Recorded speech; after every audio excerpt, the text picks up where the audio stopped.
Olá, bom dia. Hoje é sexta-feira, 17 de abril de 2020 e eu tenho uma perguntinha a lhe fazer. Segunda-feira, hoje é 17, domingo, portanto, dia 19 de abril, dia do índio. Você já se perguntou por que o dia 19 de abril é o dia do índio? Ou ainda, quando o dia 19 de abril se tornou o dia do índio? Porque tem um dia internacional em agosto, 8 de agosto, se não me engano, 9 de agosto.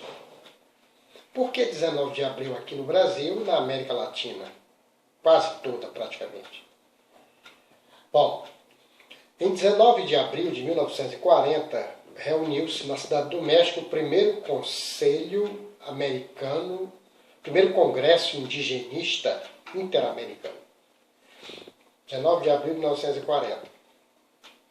E aí então tomaram algumas decisões, algumas diretrizes, blá blá blá, blá blá blá, e a partir do ano seguinte muitos países foram tornando essa data, países da América Latina, tornando essa data uma data oficial como o Dia do Índio. No Brasil, só 3 anos depois, por um decreto 5.540 do ditador Getúlio Dornelles Vargas, tinha que ser, né? Getúlio Vargas criou tudo aqui no Brasil. Entendeu? Então criou por decreto, o dia 19 de abril, como o dia do índio, a gente comemora até hoje.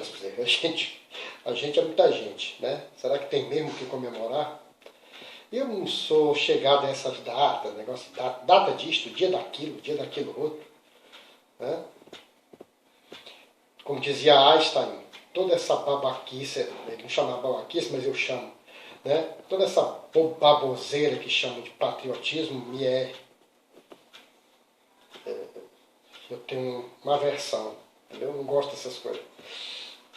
Mas enfim, então 19 de abril virou o dia do índio. Agora pense assim, qual o papel do índio na sociedade brasileira? Como é que os brancos viram e veem e têm visto o índio ao longo desses séculos, né? A primeira imagem que o branco fez do índio foi do Brasil, da América, foi do paraíso, né? Todo mundo andando nu. Aí logo em seguida já vem aquela ideia de que quem anda nu está pecando, né? Bom, mas a primeira imagem é idílica, mas logo depois, imediatamente depois, vem a imagem do índio como uma besta selvagem, que come carne humana, os canibais que existiam em todo lugar. Não foi privilégio dos índios daqui, mas os europeus deram de cara com isso, aí passaram inteligentemente a associar o índio que come carne humana, como se todos comessem, e eram pouquíssimos que comiam. Porque no Brasil os tupinambás eram notórios comedores de carne humana. A palavra mingau vem de um cozido que eles faziam com as vísceras das pessoas que eles comiam. E quanto mais importante aquela pessoa na tribo adversária com a qual eles guerreavam e traziam aquele prisioneiro, quanto mais importante aquele prisioneiro, mais mérito para eles. Então, mas não eram todos os índios que comiam carne humana, mas os europeus associam o índio ao canibal e o canibal à fera. A fera, uma besta violenta que tem que ser exterminada. E assim vai. E assim foi. Só que é bom que a gente destaque que há uma corrente, já no século XIX, uma outra corrente tem uma imagem mais romântica do índio. O índio incapaz de estuprar, o índio incapaz de destruir a floresta, o índio incapaz de poluir, sabe? Com uma moral, aquela imagem romantizada do índio que os romances do século XIX criaram e que muita gente ainda acredita até hoje. Tá? E no século XX isso foi se perpetuando. Por exemplo, o livro do professor Florestan Fernandes Júnior, Florestan Fernandes, o pai, né? Júnior é o filho, que é jornalistazinho aí, mequetrefe, esquerda. O livro do professor Florestan Fernandes, a função social da guerra na sociedade tupinambá, contribuiu ainda mais para criar essa imagem do índio, da cultura pura indígena e tal. Hoje há um grupo não majoritário que desconfia disso tudo e que mostra, por exemplo, deixa eu ver aqui, que é um livro que eu já falei sobre ele, a vocês, Guia Politicamente Incorreto da História do Brasil. Você tem aqui, por exemplo, é simples explicar, no livro da professora Isabel Gonçalves, extraído do livro dela, é simples explicar por que os índios matavam tanto. Os índios não consideravam o assassinato como um pecado, como os cristãos consideravam. Para algumas tribos, matar era um requisito para chegar ao paraíso.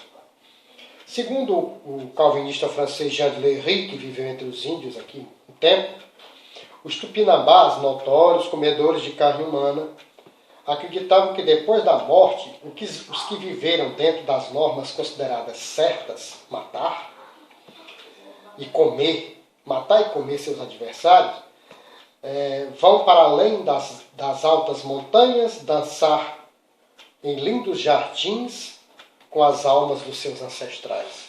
Então, para eles, a guerra é uma questão cultural. Tá? Por isso que há quem afirme que quem matou mais índios aqui foram os próprios índios e não os brancos. Tem um certo exagero nisso, mas não tem também um sentido de verdade. Tem um detalhe que eu quero destacar aqui. Os índios eram chamados também de negros da terra, né? Sobre o morticínio dos índios, né? O que mais matou aqui, sem dúvida nenhuma, foram as epidemias. As epidemias mataram, principalmente de gripe, varíola, mas os brancos também pegaram doenças dos índios. Sífilis sempre existiu na história da humanidade, mas aqui, segundo textos mais recentes, a sífilis era uma pandemia, entendeu? Tanto que era chamado na Europa de... Oficialmente, o primeiro europeu a morrer de sífilis nesse período chegou à América com Colombo. Porque a sífilis era uma doença terrível. Ele morreu um ano depois de ter vindo aqui com Colombo. E havia nomes estranhos para se referir a ela. E outra coisa, os índios, que tem uma história que os índios não destruíam a natureza, os índios preservavam a natureza. Os índios queimavam tanto a natureza que, segundo o pesquisador e historiador Warren Dean, eles simplesmente queimavam as árvores e depois derrubavam os troncos. Uma série de palavras indígenas tem a ver com fogo, entendeu? A tribo Kayapó, Kayapó significa aqueles que trazem o fogo na mão. Então eles queimavam muito e destruíam muito e matavam muitos animais quando faziam essas queimadas. A queimada era tão grande aqui que algumas, vamos dizer assim, algumas vilas e cidades têm nomes ligados a essas queimadas, né? Por exemplo, Campina, Campo dos Goitacazes, tudo aquilo foram locais que desmatamento, locais que os brancos chegaram e já encontraram desmatado pelas queimadas indígenas.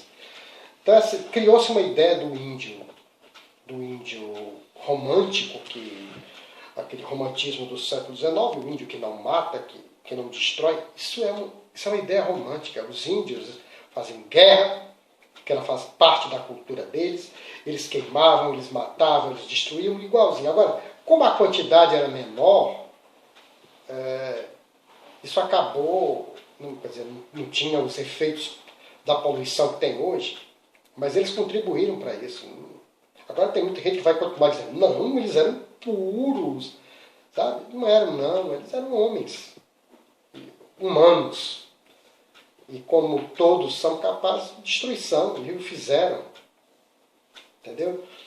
E aí a evolução do... Infelizmente, o pensamento da evolução do índio sempre o considera, na mentalidade brasileira, como uma criaturinha que precisa ser ajudada.